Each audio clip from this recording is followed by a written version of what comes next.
Salam jumpa dan namo buddhaya. Pemirsa, senang sekali saya Sinta dapat kembali hadir menjumpai Anda dalam program acara kesayangan kita, yaitu Manage Your Mind. Dan selama 60 menit ke depan, saya akan berbincang-bincang dengan salah seorang narasumber dari Sangga tentunya. Dan juga kita akan membahas sebuah tema yang pastinya ada di sekitar kita. Pada saat ini saya sudah ditemani dengan para Samanera Atasilani dan juga calon Silacaro Atasilani. Namo buddhaya. Iya. Dan juga saya ditemani narasumber kita pada kesempatan kali ini adalah Bante Jayaratano. Namo buddhaya, Bante. Namo buddhaya. Ya. Ya. Tema kita pada kali ini adalah mungkinkah kematian dihindari? Ya. Jadi biasanya ada pertemuan, ada perpisahan, ada kehidupan, ada kelahiran, dan juga ada kematian. Bisakah kematian itu kita hindari? Nah, Bante, ini tema yang sangat bagus sekali. Jadi langsung saja Bante jelaskan bagaimana. Terima kasih pada kematian Sinta, itu ya. Waktunya. Pada pemirsa Dhamma TV dimanapun Anda berada, kita jumpa kembali dalam acara Manage Your Mind, yang mana acara ini bisa menambah wawasan pengertian kita. Tentunya ini akan sangat bagus karena kita hidup tidak akan lepas dari suatu permasalahan dan perubahan. Nah, dengan kita punya wawasan yang baik, punya wawasan yang benar, kita akan bisa menjalankan hidup ini dengan baik, hidup kita menjadi lebih berkualitas, dan kebijaksanaan kita akan semakin bertumbuh. Berkaitan dengan apakah kita bisa menghindari kematian, tentu jawabannya tidak. Karena Buddha sendiri pernah bersabda bahwa maranang niatang jiwitang aniatang. Apa artinya? Hidup tidak pasti, namun kematian adalah hal yang pasti.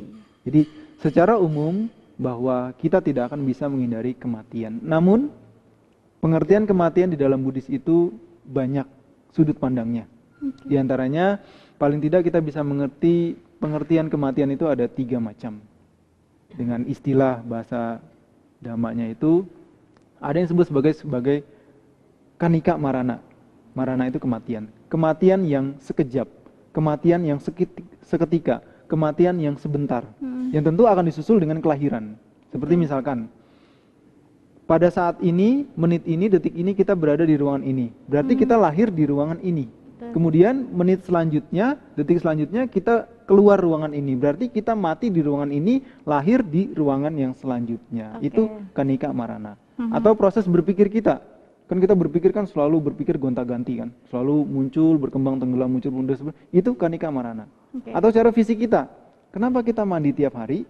Paling enggak sekali sehari mandi ya, untuk menghemat. Atau yang mau berkali-kali juga silakan kalau ada air, kalau ada sarananya.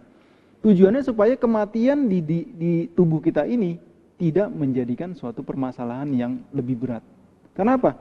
Setiap saat sel kita mengalami kematian. Dalam istilah bahasa Jawa disebut sebagai bolot. Apa bolot? Daki. Ya. Daki ini kalau tidak dibersihkan akan memberikan suatu permasalahan tambahan. Nah, sehingga harus mandi. Nah, dengan kita mandi, kotoran dari badan kita ini makin berkurang, kenyamanan ada dalam diri kita. Nah, itu kematian sel-sel tubuh kita ini disebut sebagai kanika marana, kematian yang cepat. Memang pengertian secara khusus adalah tentang pikiran. Jadi pikiran ini mati lahir itu sebagai kanika marana, kematian yang seketika, kematian yang sekejap, yang diiringi dengan kelahiran yang baru. Nah, itu pengertian pertama. Pengertian kedua, kita kenal istilah samuti marana, kematian yang umum, kematian yang konvensional, kematian dari jasmani kita yang terbujur kaku, tidak bergerak lagi, berhentinya organ-organ tubuh dan sebagainya. Itulah kematian yang umum. Kematian yang biasanya diiringi dengan isak tangis, suatu hal yang tidak rela dan sebagainya dari sanak keluarga yang ditinggalkan. Betul. Nah, nanti kematian kedua mungkin yang akan lebih banyak kita bahas ya. Nah, kematian yang ketiga yang dikenal sebagai samuceda marana. Inilah kematian yang sesungguhnya. Nah, kalau dikaitkan dengan tema atau pertanyaan tadi di awal oleh Mbak Sinta, apakah kita bisa menghindari kematian? Kalau dengan jenis yang ketiga ini kita bisa jawab bisa. Karena inilah pencapaian kesucian tertinggi. Arahata atau Buddha, yaitu Nibbana. Nah, kalau seseorang sudah mencapai tingkat Arahata menjadi Buddha, dia akan meninggal dengan istilah Parinibbana atau Mahaparinibbana. Itulah kematian yang sesungguhnya. Tidak ada kelahiran kembali. Kenapa tidak ada kelahiran kembali? Karena kondisi untuk kelahiran kembali sudah tidak ada. Nah inilah nibbana atau padamnya suatu kondisi yang membuat kita untuk lahir kembali. Karena sehebat apapun kita, sepintar apapun kita, sekaya apapun kita, kalau kita masih lahir mati, kita akan mengalami penderitaan. Betul. Sepintar apapun kita nanti akan mengalami suatu penderitaan. Entah itu penderitaan yang biasa atau penderitaan yang lebih mendalam. Sekaya apapun kita pasti akan mengalami penderitaan. Entah itu kekayaan yang berubah atau kita bosan dengan kekayaan itu juga suatu penderitaan. Dan lain sebagainya. Nah, ketika tidak terjadi kelahiran kembali dengan pencapaian nibbana, itulah sesungguhnya itu akhir dari kematian, tidak ada kelahiran kembali. Itulah tujuan tertinggi dari kita belajar Dhamma, mencapai nibbana, mencapai padamnya penderitaan. Tidak ada penderitaan yang berulang-ulang kembali seperti itu. Ya. Nah, kemudian Bante, tadi Bante telah menjelaskan 3 itu, Kanika, Samuti, Samuceda, Marana. Nah, apakah proses kita bernafas itu juga bisa dikatakan Kanika Marana? Seperti itu. Oke.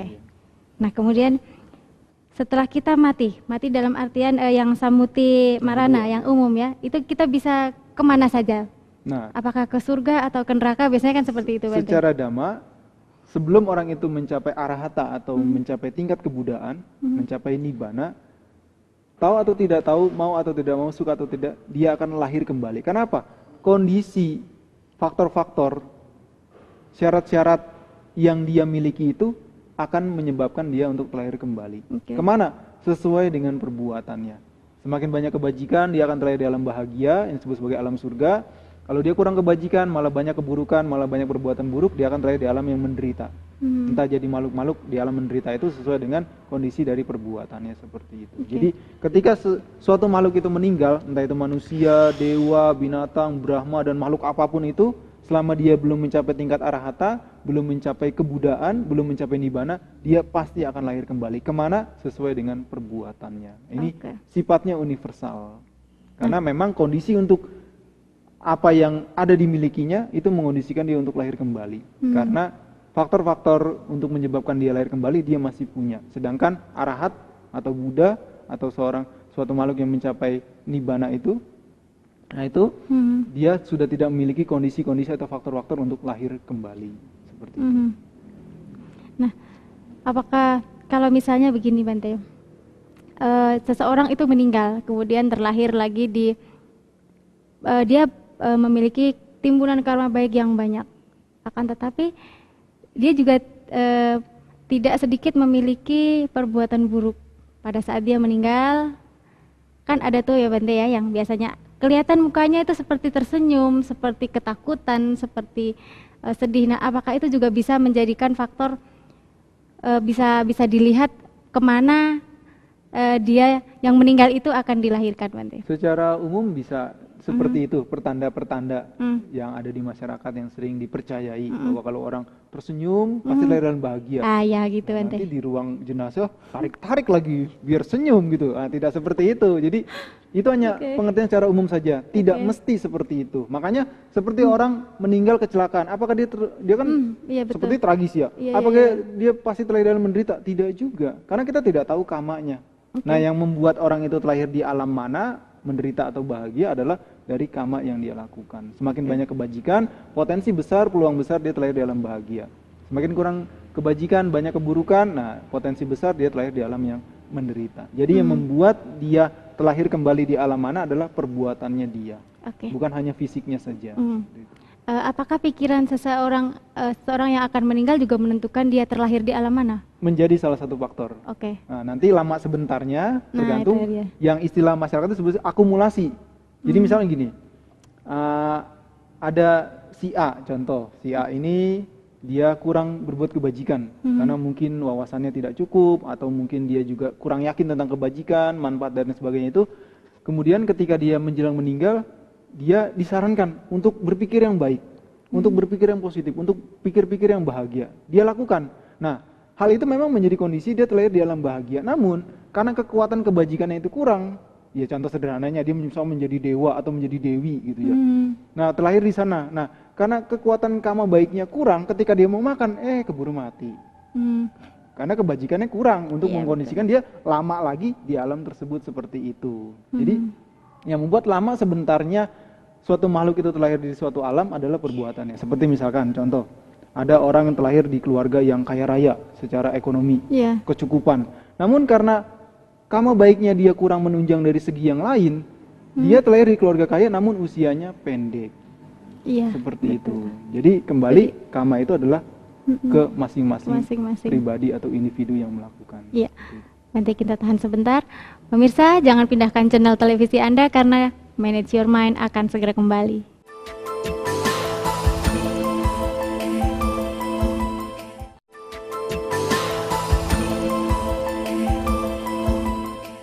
Terima kasih Anda masih bersama kami dan masih bersama dengan Bante Jaya Ratano. Sekarang adalah sesi tanya jawab langsung saja sama Bante ya. Samanera silakan yang ingin bertanya. Bante.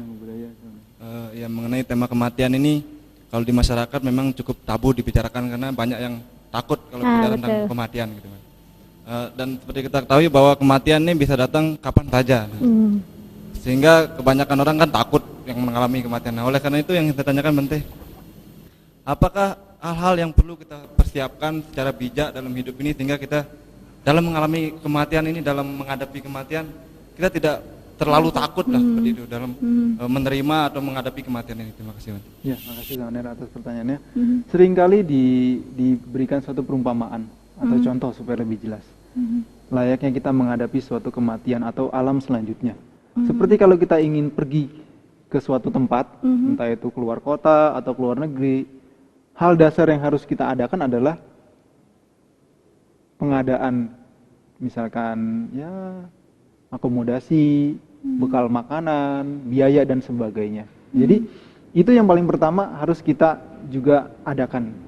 Nah, sama juga dengan kita menjelang kematian dan kelahiran di alam yang selanjutnya sesuai dengan perbuatan kita. Apa? Intinya kembali seperti tadi bahwa kita harus banyak-banyak melakukan kebajikan. Karena yang seperti Samanera juga sudah sampaikan bahwa kematian datang setiap saat. Dia tidak kirim surat, tidak apalagi ada kabar. SMS, apalagi pakai email, lebih susah lagi bukanya kan, harus buka komputer dulu. Nah, sehingga dengan dia datang setiap saat, ketika kita banyak melakukan kebajikan, kita sudah siap, sudah siap. Nah, makanya seringkali kami mengamati atau juga para Samanera hadirin sekalian juga mengamati, ketika kita naik kendaraan umum, entah itu bus, entah itu kereta, angkutan umum, entah itu pesawat, ketika transportasinya itu menghadapi suatu masalah, kalau yang terasa itu misalnya naik pesawat, wah sudah guncang-guncang, turbulensi dan sebagainya, ketahuan di situ tiap-tiap orang. Kalau orang itu misalkan dia kurang, ya mungkin kurang beriman atau apa dan sebagainya, dalam arti dia kurang banyak melakukan kebajikan, ketakutannya luar biasa, semua apa dibacain. Tapi kalau orang yang sudah banyak melakukan kebajikan, pengertian, ya biasa saja. Ya kalau jatuh ya paling, kalau nggak hidup ya mati. Kan seperti itu. Ya tentu pilotnya juga tidak gegabah. Panitia dari penerbangan pun tidak gegabah. Tapi kalau kita sudah punya banyak kebajikan, punya pengertian benar, kematian kapanpun kita siap. Siap dalam arti kita bisa mengerti bahwa itu suatu proses yang alamiah. Seperti itu. Jadi kuncinya adalah kita banyak melakukan kebajikan. Dengan banyak melakukan kebajikan nanti kebijaksanaan kita bertumbuh. Dengan kebijaksanaan bertumbuh, terjadinya perubahan, bahkan sampai kita akan meninggal pun kita tidak akan takut, tidak akan cemas, tidak akan gelisah, khawatir dan sebagainya. Kita menghadapi proses kematian itu sebagai sesuatu yang wajar, sesuatu yang alamiah. Dan bahkan makanya dengan seperti itu kita mengerti bahwa tidak perlu cari mati. Kenapa? Kematian adalah sesuatu yang paling setia. Dia sangat setia, dia pasti akan datang. Kalau sesuatu dia pasti datang, nggak usah dicari-cari. Nanti datang sendiri. Makanya sangat bodoh kalau orang itu sampai meninggal. Wah, diputusin pacar. Sudahlah, saya mati sajalah. Hidup ini hampa. Bodoh sekali. Iya, bukan berarti nanti cari pacar sebanyak-banyaknya juga tidak. Tapi harus menyadari bahwa itu proses yang alamiah. Ada pertemuan, ada perpisahan, ada perjumpaan, ada sesuatu yang bisa mengakhiri seperti itu. Sehingga dengan kita banyak melakukan kebajikan, dengan dana, dengan sila, dengan samadhi, dengan kebajikan-kebajikan lainnya, kebijaksanaan kita bertumbuh. Dengan kebijaksanaan bertumbuh, ketika kita melihat ataupun menghadapi sendiri proses kematian itu, kita tidak menjadi gentar, tidak menjadi khawatir, tidak menjadi takut bahwa bukan hanya yang kita lihat itu menghadapi kematian, kita pun pasti akan mengalami kematian. Kalau kita datang ke tempat perkabungan, gimana Bante? Kan biasanya kalau dapat perkabungan orang pada sembahyang apa dan sebagainya. Ada tips caranya gini. Ketika kita menghadapi mendiang, entah itu jenazahnya, entah itu fotonya apa dan sebagainya, kita lakukan perenungan. Dalam hati saja Teh ya, jangan sampai pakai mic nanti kedengaran semua. Sekarang waktu Anda telah tiba meninggal. Nanti pasti waktu saya juga akan datang. Semoga dengan perenungan ini saya akan semakin meningkatkan kebajikan saya supaya nanti ketika kematian datang saya sudah siap. Oke, dalam hati ya Bante ya. Iya, dalam Tapi hati. nggak pakai nunjuk-nunjuk ya Bante ya. Melakukan perenungan bahwa bukan hanya beliau yang sedang Iya. kita peringati ini, hormati ini sedang meninggal, saya pun nanti akan mengalami kematian. Oke. Giliran saya nanti akan tiba. Namun dengan banyak kebajikan, saya akan siap, saya akan tenang, saya akan damai menerima kematian itu sebagai proses yang alamiah. Iya, baik. Lengkap sekali jawabannya. Bagaimana Samanira? Sudah jelas. Ada lagi Samanda yang mau bertanya? Namo Buddhaya. Namo Buddhaya. Dengan saya Samanera Wimalaseno Bante, saya ingin bertanya, di anggapan masyarakat luas kan masih mungkin membahas tentang kematian.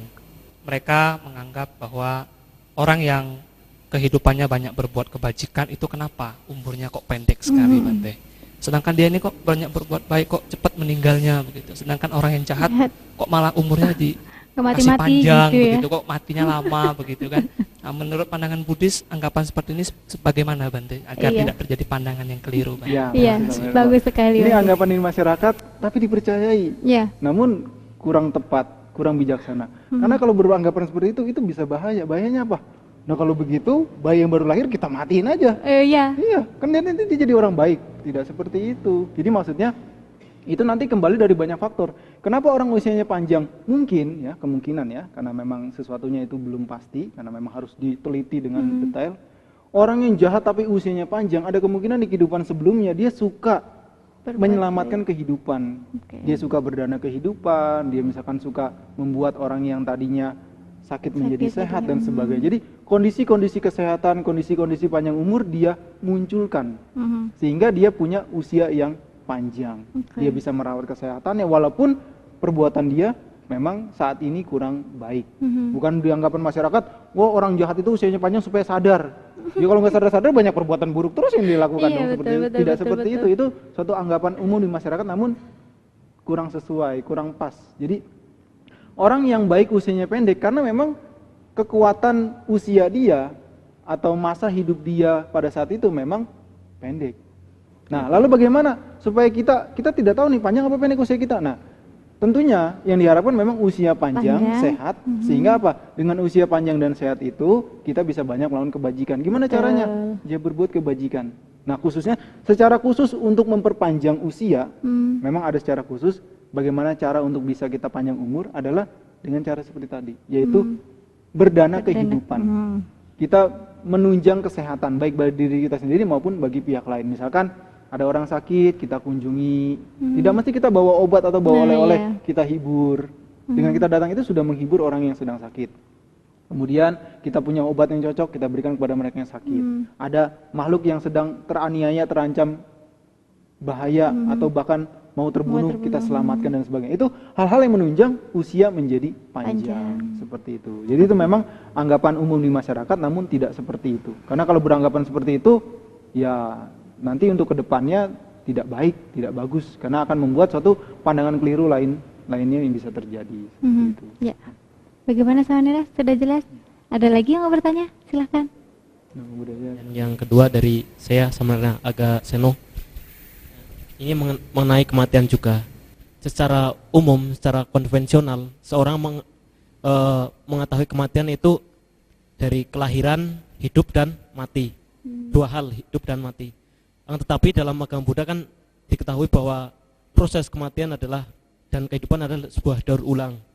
Nah, mungkin tadi sudah dijelaskan bahwa kematian itu yang kematian yang mati dan tidak terlahir lagi itu adalah seorang arahat.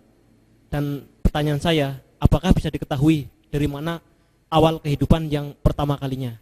Ya. Karena ada kehidupan yang berulang-ulang. Iya, iya. Nah, ini pertanyaan klasik ya. Sebelum zaman Buddha ini sudah ditanyakan. Oke. Nah, sekarang kita bertanya balik. Ayam sama telur duluan mana? Ayam Bante. Nah, ayam dari mana? Loh, bukan kan Bante kan ayam sama telur kan berarti kan duluan Ayam dari ayamnya. Dari telur Bante. Ya kalau itu dari kata-katanya. Tapi kalau kita telusuri ayam dari mana? Dari telur. Telur dari mana? Dari ayam. Itu tidak ada habis-habisnya. Nah, tujuan kita belajar Dhamma bukan mencari awal. Tapi saat ini ada masalah, saat ini ada penderitaan yang kita pun mengalami. Nah, Dhamma memberikan solusi untuk supaya kita bisa memecahkan masalah itu bebas dari penderitaan. Karena tidak akan ada habis-habisnya kita membahas asal-usul dunia ini, kemudian munculnya dari mana dan sebagainya. yang sudah canggih sampai saat ini, alat teknologi dan sebagainya pun belum tahu usia bumi ini berapa. Ada penemuan baru, ada fosil baru, dan sebagainya. betul. Tidak ada habis-habisnya. Nah, yang Sang Buddha ketekankan, saat ini ada masalah, saat ini ada penderitaan, ini obatnya, ini caranya, ini metodenya. Jalankan, nanti kita bisa bebas dari penderitaan. Seperti itu. Karena kalau kita telusuri sampai kita mati pun kita tidak akan bisa menemukan jawabannya yang memuaskan, apalagi yang tepat. Dan penderitaan akan terus berjalan, berulang seperti itu. Bagaimana Samanera? Ada lagi yang mau bertanya? Ada? Nama budaya Bante. Kan di agama Buddha kematian kan bisa disebut dengan seperti kita daur ulang dari awal, dari akhir ke awal, seperti awal ke akhir dan gitu. Nah di sini kan apakah di kehidupan nanti kita akan kembali ke nol lagi apa melanjutkan yang kita lewati dulu gitu? Terima kasih. Terima kasih. Nah, pengertian seperti ini memang harus kita perkuat, kita perjelas bahwa kematian bukan akhir dari segalanya. Ya, khususnya di dalam Dhamma, dalam Buddhis yang universal itu, bahwa kematian bukan akhir dari segalanya. Karena seperti sering dicontohkan bahwa matahari yang mati di ufuk barat, terbenam maksudnya, akan berganti malam, dari siang mengganti malam, itu akan menjadi matahari yang baru di timur sebelah sana. Jadi matahari yang mati di barat sini, dia akan lahir kembali di timur sebelah sana. Kenapa? Proses rotasi seperti itu. Sama juga dengan kehidupan. Jadi ketika si A ini meninggal saat ini, dia akan langsung lahir kembali sesuai dengan perbuatannya, di mana dia bisa melanjutkan. Apalagi potensi kebajikannya itu besar, dia akan melanjutkan latihannya dia lagi. Makanya fenomena seperti anak-anak indigo itu, ya, anak-anak yang punya kemampuan khusus itu, kan mereka tidak belajar meditasi sebelumnya, mereka tidak belajar pengetahuan-pengetahuan khusus yang sebagainya. Orang bilang tiba-tiba atau tahu-tahu dia bisa bahasa asing dengan lancar, dia bisa tahu kebudayaan ini itu dan sebagainya, dia bisa punya kemampuan menyembuhkan, dia bisa punya pengetahuan melihat alam-alam lain dan sebagainya. Dari mana? Dari sebab-sebab lampaunya, dari kehidupan-kehidupan lampaunya yang membuat kondisi pada saat itu berbuah, muncul, sehingga terjadilah fenomena anak yang di luar normal, seperti itu. Itu berarti ada yang bisa dan ada yang tidak, berarti intinya seperti itu ya Bante? Ya, tergantung dari sebab-sebab sebelumnya. Iya. Ya, bagaimana, sudah jelas? Ya, baik Bante, kita tahan dulu. Pemirsa, jangan kemana-mana, Manage Your Mind akan segera kembali sesaat lagi.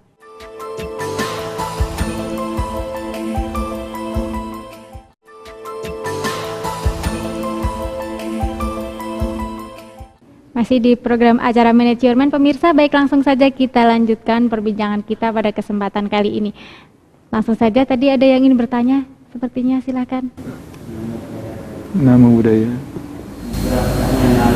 Saya ikut menggali kubur Bante.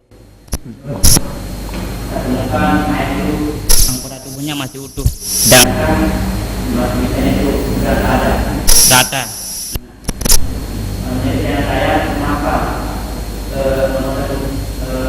Itu tidak hancur. Bagaimana menurut pandangan agama Buddha? Terima kasih Bante. Namo Buddhaya. Iya, ini jadi cerita alam kubur. Ya, itu fenomena yang umum gitu, fenomena yang bisa terjadi di mana-mana. Bukan hanya pada jasad manusia, pada jasad binatang pun bisa seperti itu. Nah, kenapa itu terjadi? Banyak faktor. Dari jasmaninya memang sudah ada unsur yang awet-awet. Mungkin dia suka makan mie kali ya? Ya gitu ya. Dari struktur tanahnya, jadi tanah makamnya itu memang kedap gitu ya, tidak banyak unsur air dan dia seperti hampa udara gitu. Nah itu yang membuat jasmaninya itu bisa awet lebih lama, tapi nanti tetap akan hancur. Jadi faktor-faktor itu faktor-faktor yang alamiah gitu, bukan berarti wah punya jimat apa nih bisa awet badannya, tidak seperti itu. Jadi banyak faktor. Ada kemungkinan memang bisa seperti itu, namun secara ilmiah itu bisa dibuktikan, bisa dijelaskan dengan ilmiah bahwa dari jasmaninya sendiri memang ada unsur-unsur yang bisa mengawetkan jasmaninya. Dari tanah makamnya pun ada unsur-unsur yang membuat dia itu tidak bisa hancur dengan cepat. Ya, entah itu di situ memang kering, tidak ada airnya dan sebagainya, atau faktor-faktor lainnya seperti itu.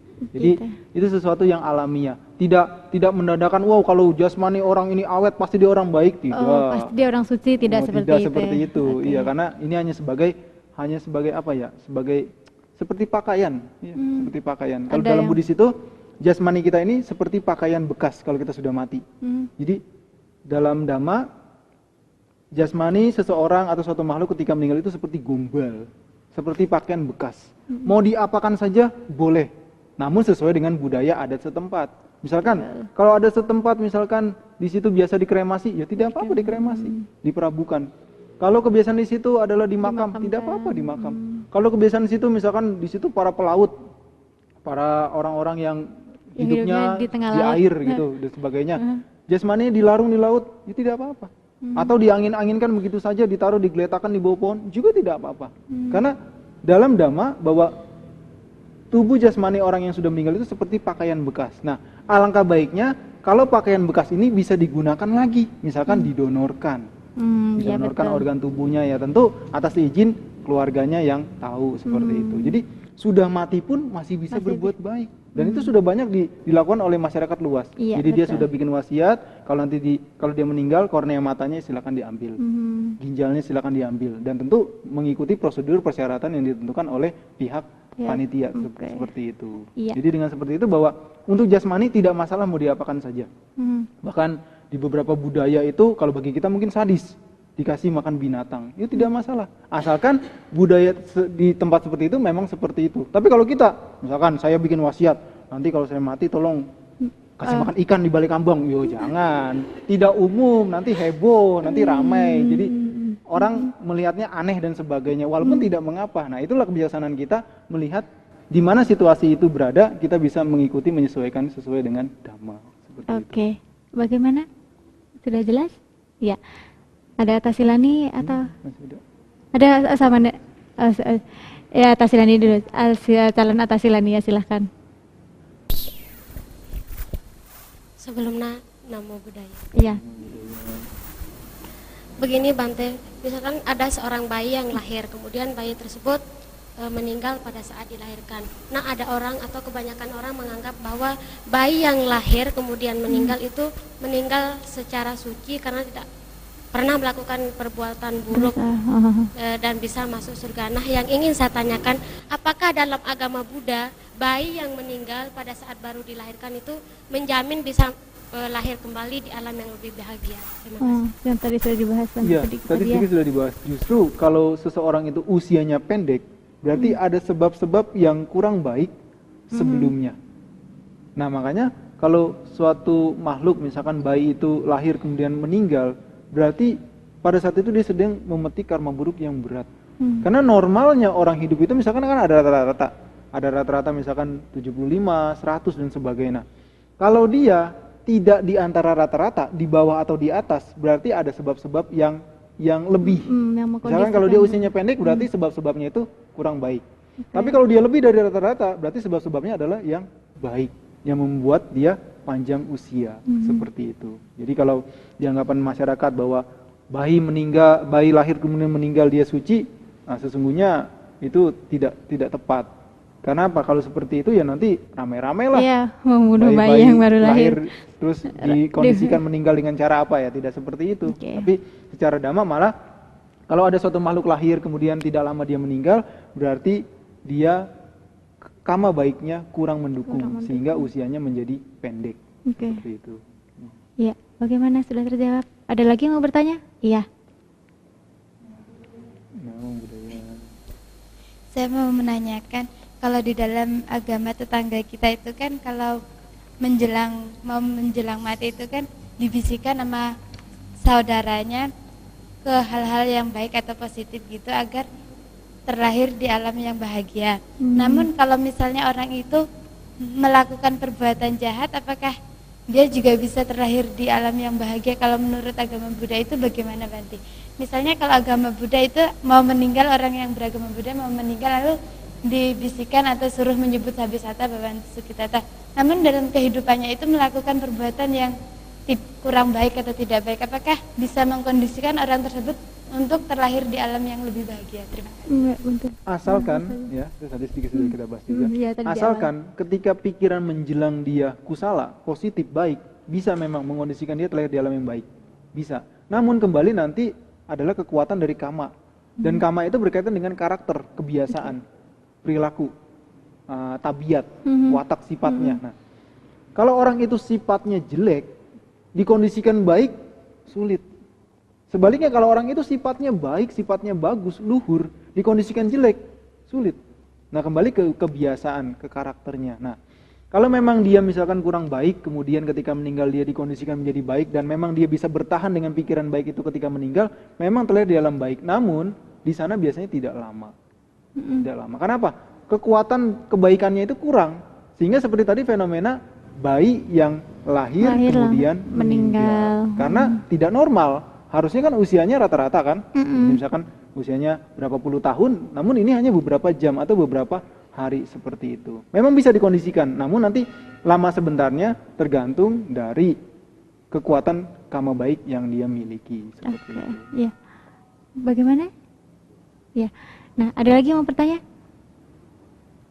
Nah, kalau tidak ada, saya nanti yang bertanya. Oke ya, Bante.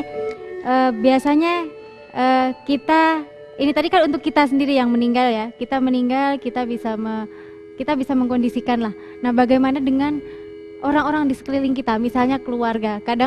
Kadangkala kalau misalnya ada keluarga yang mau meninggal, ada yang ketakutan. Sudah tahu kalau dia sakit, dia mau meninggal, kita takut. Ada juga yang tidak. Nah, bagaimana bisa mengkondisikan bahwa keluarga itu mengetahui bahwa itu hal yang wajar?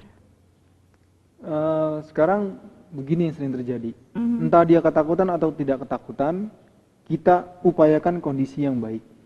Jadi bukan hanya mereka yang ketakutan, gelisah, kita upayakan itu supaya dia mendapatkan pikiran yang baik, tapi yang baik pun tetap kita upayakan juga. Siapa tahu nampaknya pikiran kan selalu berubah kan, sangat cepat.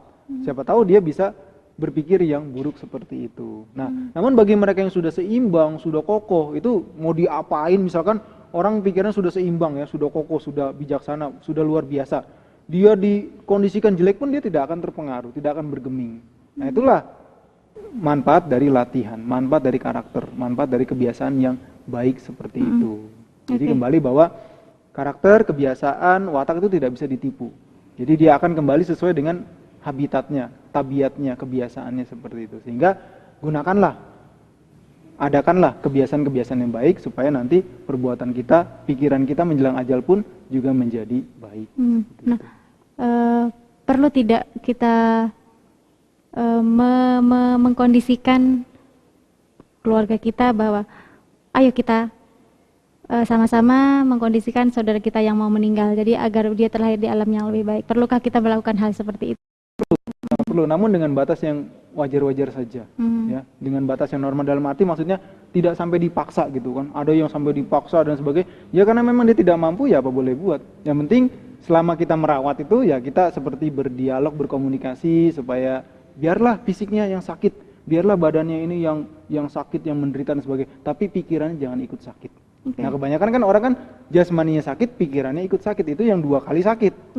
Tapi kalau kita walaupun memang jasmani ini sakit, tapi diharapkan batin atau pikiran kita tidak ikut sakit. Nah, dengan pikiran tidak ikut sakit, walaupun kita nanti menjelang meninggal dengan penyakit yang berat, kita tetap akan damai, terlahir di alam yang lebih baik seperti itu. Iya, perlukah juga kita membisikkan mungkin kata-kata yang mungkin tadi atas Sila dibilang kata-kata sabisata bawantu sukitata, atau mungkin ada hal-hal yang lain yang bisa kita sampaikan kepada yang akan meninggal? Kalau mau kita mengadakan seperti itu, gunakan kalimat yang dia favorit.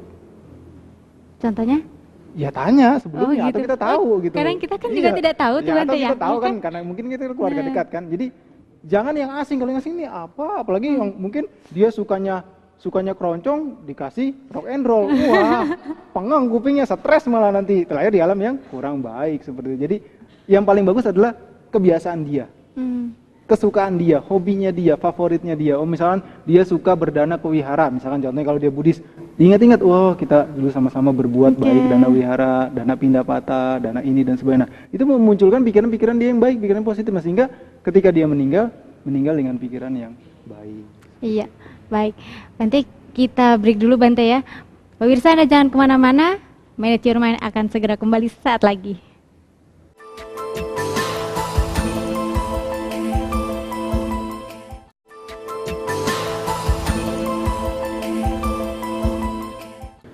Terima kasih Anda masih bersama kami, dan pemirsa langsung juga kita lanjutkan perbincangan kita seperti tadi.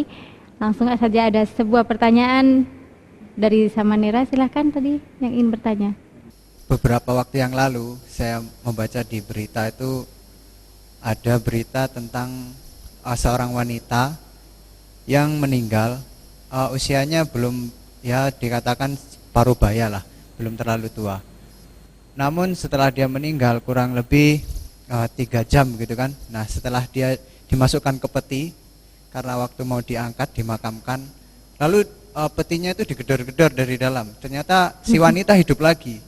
Kita kenal istilah itu sebagai mati suri seperti itu. Iya. Nah bagaimana mati suri ini dipandang dari agama Buddha? Bisa dilihat dari sebabnya, atau mungkin juga apakah ini termasuk di antara yang manakah dari ketiga jenis kematian di dalam agama Buddha? Terima kasih. Baik. Di masyarakat memang dikenal istilah mati suri. Jadi orang mati, kemudian ceritanya jalan-jalan kesadarannya entah ke surga, ke neraka atau kemana tuh balik lagi cerita. Di dalam Dhamma sesungguhnya istilah mati suri tidak dipakai karena memang ini butuh pengecekan yang detail. Apakah itu koma? Kalau koma kan dia belum mati kan? Koma kan belum mati, jadi kesadarannya itu pasif, lemah sekali, sehingga tidak bisa menggerakkan jasmaninya, tidak bisa dideteksi oleh alat. Nah itu istilah koma. Nah kalau dia istilahnya tuh jalan-jalan gitu, ya dia pergi kemana, entah tur apa dan sebagainya itu, nah itu sesungguhnya dia mati sungguhan. Mati sungguhan terlahir di alam yang lain. Misalkan dia karena punya kebajikan terlahir di alam dewa, kurang kebajikan terlahir di alam menderita. Nah nanti di sana karena kondisi dia untuk lahir di alam sana itu sebentar, hanya sedikit saja, hanya sekejap, dia mati di sana, lahir kembali di jasmaninya yang masih bagus, masih mendukung. Nah sehingga memang dalam kedokteran itu ya kadang-kadang tiap rumah sakit tidak sama, karena saya suka tanya gitu-gituan memang. Ada yang 3 jam, ada yang 5 jam, ada yang seharian dan sebagainya, dibiarkan supaya nanti fenomena mati suri itu supaya lebih jelas mati beneran atau dia koma seperti itu. Nah jadi di dalam Dhamma itu kalau sungguhan dia itu misalnya dia bercerita, oh tadi saya di sana di alam dewa begini, wah di sana ketemu bidadara dan sebagainya gitu. Bidadara. Ya bidadara itu laki-laki. Iya. Bidadari itu perempuan. Oh iya. Nah, itu kalau sungguhan seperti itu dia tuh mati, lahir di sana mati lagi, lahir di jasmaninya yang masih berfungsi ini, seperti itu. Nah itu di dalam masyarakat itu sebut sebagai mati suri. Tapi di dalam Dhamma itu tidak, itu mati sungguhan yang disebut sebagai samuti marana. Jadi mati dia sebagai si A, lahir kembali di alam lain, kemudian di alam itu dia mati lagi, kemudian dia lahir kembali. Kenapa bisa seperti itu? Karena jasmaninya masih mendukung, kamanya masih mendukung dan sebagainya. Nah makanya memang diharapkan bagi para penggotong peti mayat, peti mati, kupingnya dipasang. Tok tok tok. Wah, ini tok tok dari mana nih?